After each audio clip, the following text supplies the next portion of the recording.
Hello guys, મારા નવા બ્લોગમાં તમારું સ્વાગત છે। તો આપણે સવારમાં જાગી ગયા હતા, ત્યારબાદ જોયું તો મારી બંને ભત્રીજીઓ ચા અને નાસ્તો કરતી હતી।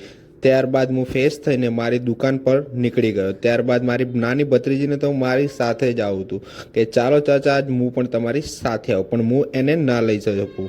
ત્યારબાદ મારી મોટી ભત્રીજી કે મને મારી બેનપણીના ઘરે મૂકી જજો। તો હું કહું સારું, ચાલ તું પણ એક્ટિવામાં બેસી જા, તને તારી બેનપણીના ઘરે હું મૂકી જઈશ। ત્યારબાદ એને ઉતારીને મારા કાકાને પૂછ્યું તો મારા કાકા કે આજે રઈનો પ્રોગ્રામ છે, આજે રઈ લેવાની છે। તો કહું સારું ચાલો।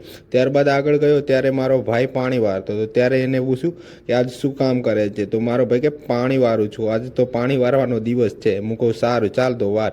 ત્યારબાદ હું આગળ ગયો। ત્યારબાદ મારા ભાઈબંધના પાર્લરે ગયો અને મારું વસ્તુ લઈને હું આગળ નીકળ્યો તો જોયું તો એક ટ્રક પલટી મારી ગયો હતો। ત્યારબાદ એ ડ્રાઈવરને પણ પૂછ્યું કે ભાઈ તને કંઈ થયું તો નથી? ભાઈ કે એક બાઇક ચાલકનો બચાવવા માટે મારો ટ્રક પલટી મારી ગયો। ત્યારબાદ અમે થોડા આગળ ગયા ને ફાઇનલી હું મારી દુકાને પહોંચી ગયો। જો મારો બ્લોગ ગમ્યો હોય તો શેરને લાઈક કરજો।